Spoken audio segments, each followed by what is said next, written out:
All right, what is up, everyone? Welcome back to the channel. My name is Chris, and today, I know it's been a while. It's been 2.5, 3 weeks since I've made a video. I've been very busy lately, a lot of things going on. But I'm back, and I'm here with my partner in crime, usually off camera, Yariv Wolok. I appreciate you coming on, buddy. What's up? What's going on, man? Thanks for having me on your show. Happy to Yeah, be back. it's gonna be a fun time. Today, me and Yuri are gonna be talking about some very early line combinations. Kind of just something I've been definitely thinking about. As really, really since the Gustafson signing, there hasn't been much going on with the Flyers offensively. There's obviously a couple questions with Lindblom. Obviously, Nolan Patrick. Can certain rookies make a jump like they did last year? Guys like Frost, Torinsky, Bunneman, Taran Lagzinski's another one. So I made some line combinations with Patrick and then without Nolan Patrick if Patrick does not play. So there's two separate lines, and that's just for the offense. Defense is the same. Obviously, goaltenders Carter Hart, Brian Elliott. But again, I just got some pretty standard lines here. So for the starting off with the lines with Nolan Patrick, I have Claude Giroux with Sean Couturier and Jake Voracek. Pretty much your standard line. We see that a lot. Your second line of Farabee with Hayes and Travis Konechny. Third line with Patrick. And then on the right wing, you can have either Lagzinski, Albie Coupel, or James Van Riemsdyk. And then I was thinking for the fourth line, just Raffle, maybe a guy like Scott Lawton, Albie Coupel, and Lagzinski. Because as I said, there's slashes on the way that I wrote it, but you could really interchange whatever guy if there's injury or if somebody's playing better or if the situation with the AHL, whatever. But that's pretty much what I came up with Patrick. So just to start off, what are your thoughts with that? Just with Patrick being in the lineup. Yeah, that's like the big question, right? It's like Right. what happens with Patrick? It's kind of a game changer. And before this, right, I sent you kind of a weird lineup where I was even like, what if you try Patrick at the top on the top line? Start him off of right wing with Couturier and Giroux, just to get him going again. Because it's like if he turns around, it's a large element. And you think about it's interesting because we assume Hayes is the second line center as he deserves it, right? He played really well. Yeah. But Patrick in his prime, at his age group, you would hope that he could kind of take that mantle even. But Right. Overall, to start the season, and I think that's what we're talking about here, right? Yeah. Starting the season, right? Like, Right. how are you going into camp? It's interesting. Lagzinski, could he, get the spot over NAK? It's definitely possible, right? We don't know how good he is yet, to some extent. But I think it's interesting, and I think he could play that role. If Patrick is not healthy, the Frost, thing, it makes sense to me. Yeah. I don't know what the risk would be of not trying him there. Maybe the Flyers would think, oh, we could use some more time in the AHL. It's possible. And then maybe a guy like Lagzinski does step into the lineup. Maybe he ends up being fourth line center. There is also Bunneman. There's other guys. But overall, I think the combination is interesting.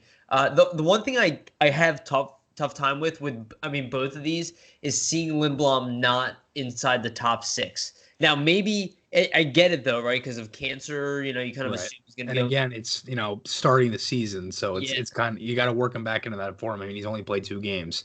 Well, that's definitely true, right? But it's kind of like by the end of the playoffs, Lindblom was he played 19 minutes. He was playing, and Fletcher said he was one of the 3 best players. Yeah, so AV's not going to be able to help himself. I was even thinking of a scenario like maybe you shift G over to the right, and then you put Lindblom on the top. You do Lindblom. I had kind of the same thing. I was thinking maybe you just keep G in the left, and you put him with Coots and Lindblom. Yeah, but then there's also okay. So Farabee with Hayes and TK, we know it works to an extent. Same with Lawton too.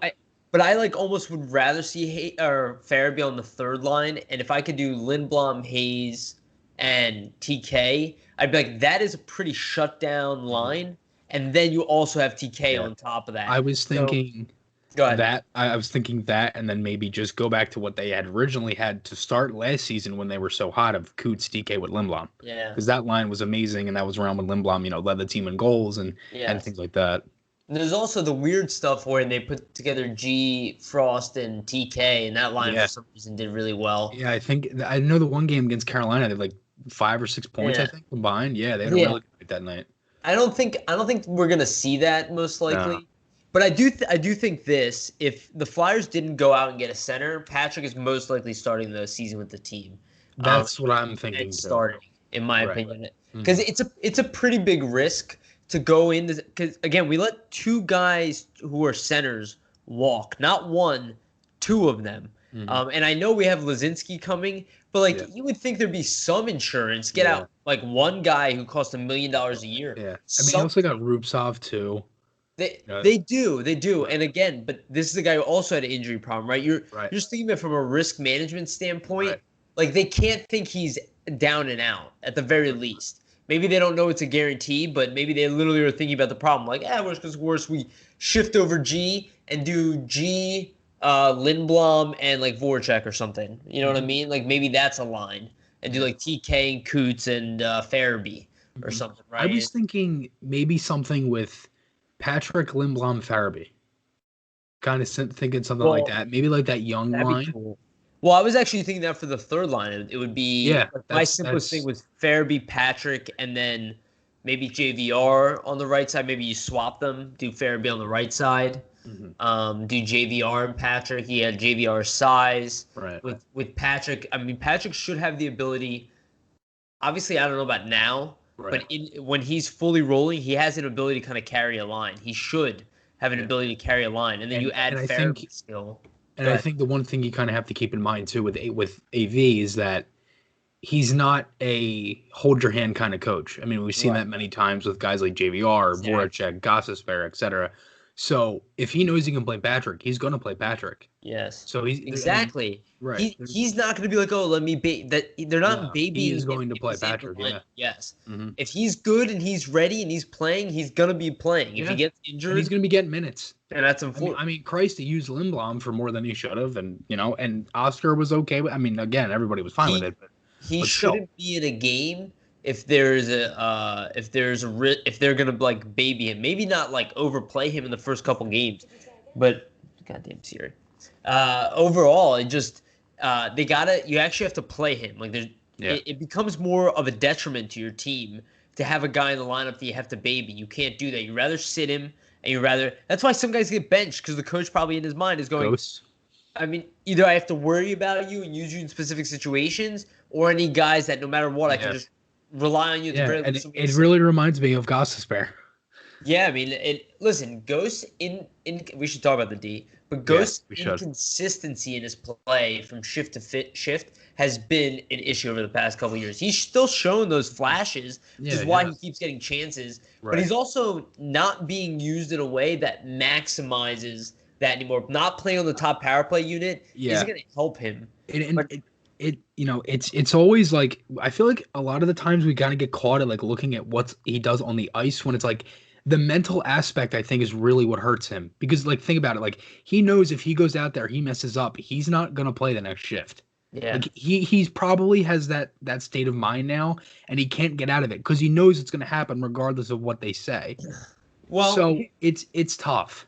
here's the thing, though. I mean, from another standpoint, he could have hit this point where, he's 27 years old and he goes, you know what? I have a contract. I'm still getting paid millions of dollars. I'm going to just, it doesn't matter. It doesn't matter to me if I make a mistake. Like, it doesn't matter. I still have a contract. Let them trade me, whatever. You know what I mean? Like, Yeah. just at a Just certain push point, be like, push all of it just let out. it, no, just let it happen. Whatever Yeah. will be. Because at a certain point, you kind of have to be like that as an Right. adult, and it's tough to get to that point. And it's a position I've never had to be in, so I'm not judging him necessarily. But Yeah. he might have to get to that point mentally. Right. But let's talk about the D actually. Yeah. Talk about your pairings actually. So and again, I'm trying to make this as non-controversial as possible. Why? Well, I don't know. I mean, all right, I'm just kidding. Go ahead. Go just ahead. just defense in general. I got Not a bad. Provorov, obviously your number one D-man there. I Yep. got him with Sanheim. Yep. My second pairing, I have Gossespierre with Myers. Mm. My third pairing is Gustafson and Braun, and then my 7 and 8, if needed, are Hag and Friedman. Yeah. I mean, what's the issue with that?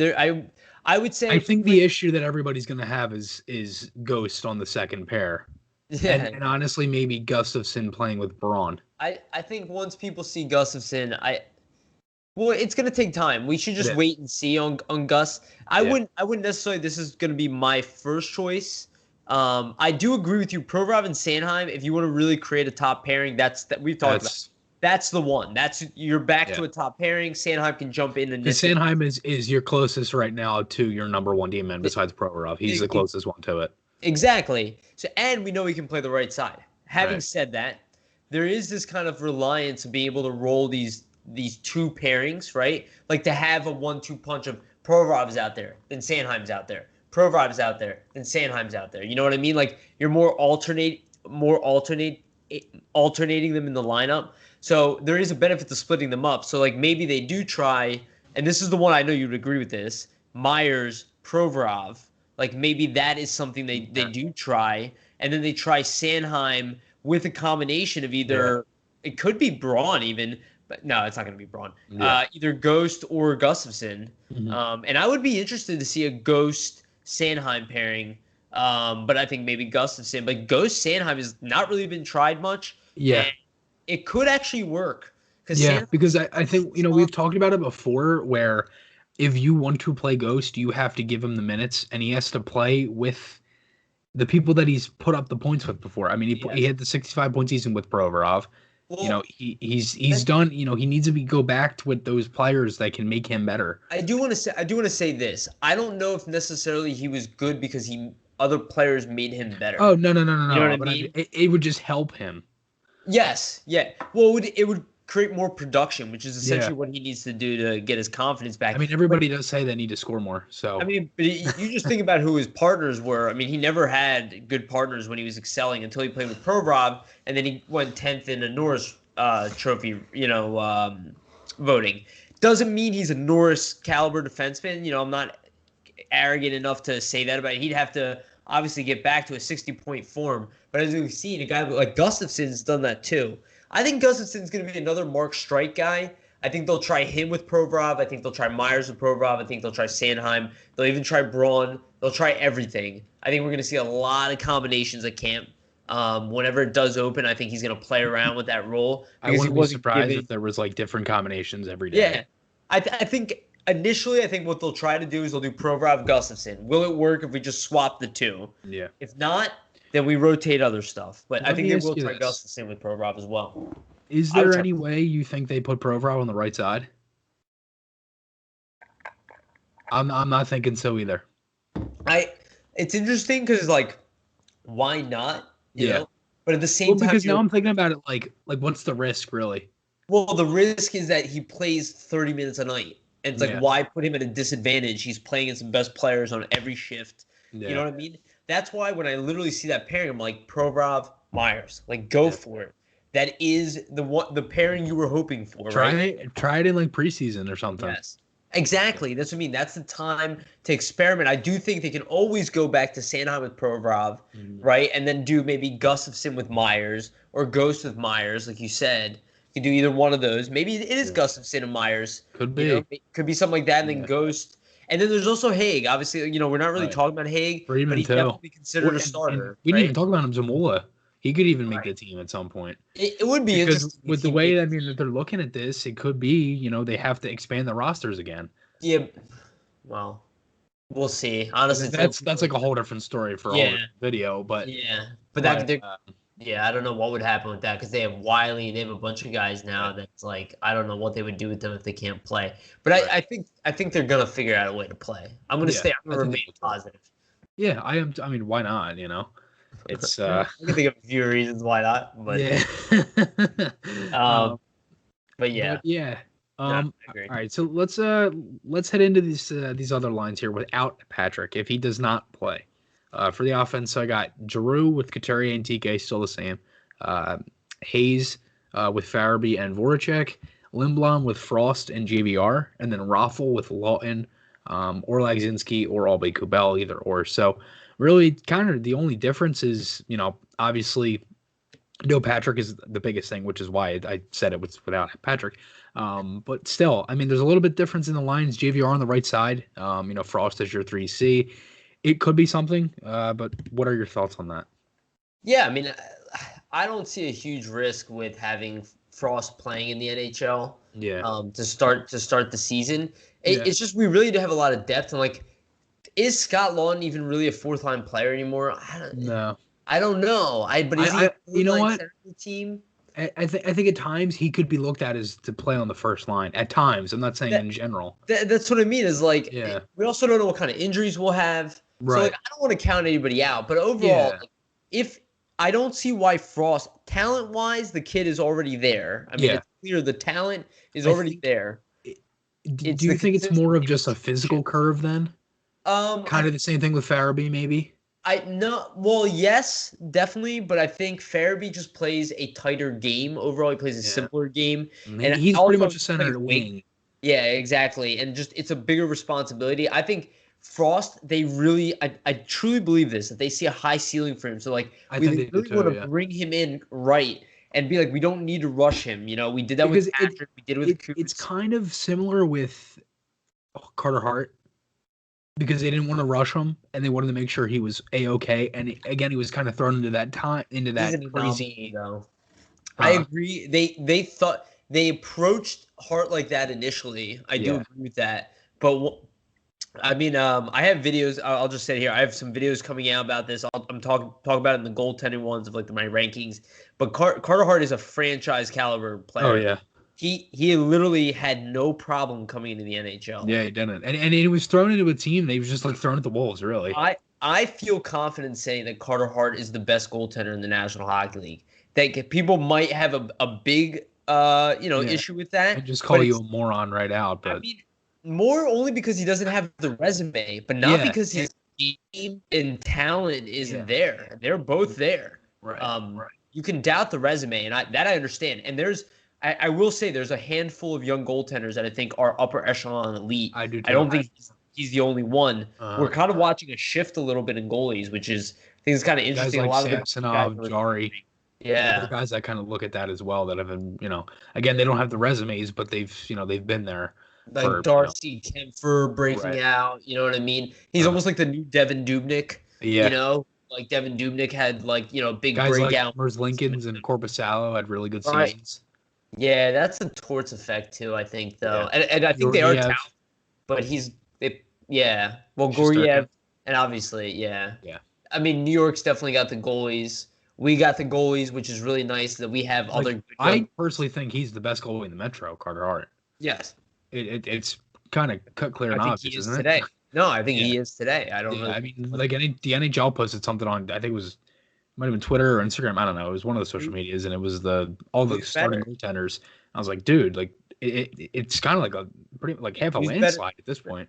I mean, I can't think of a single goaltender. I mean, it's Samsonov, Jari, Varlamov. There's nobody there. Rice isn't in the Metro anymore. I'm sure Rangers fans would argue.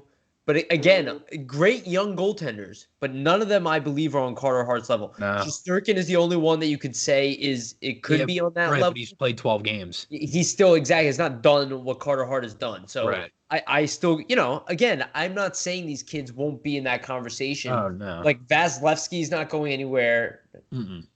Vasilevsky, did I say the right goaltender? Vasilevsky from Vasilevsky, yeah. Sorry, brain fart. Yeah, but he's not going anywhere. There are great goaltenders in the league, so it's like when I say that, it's a cocky statement. What? Hudobin, he's young, right? Right. Yeah. Well, I'd be surprised if he does what he did again. I think that's a reflection of a 1B or a really good backup in the league. Mm-hmm. We saw Michael Layton take the Flyers to the finals. He played fantastic. Right.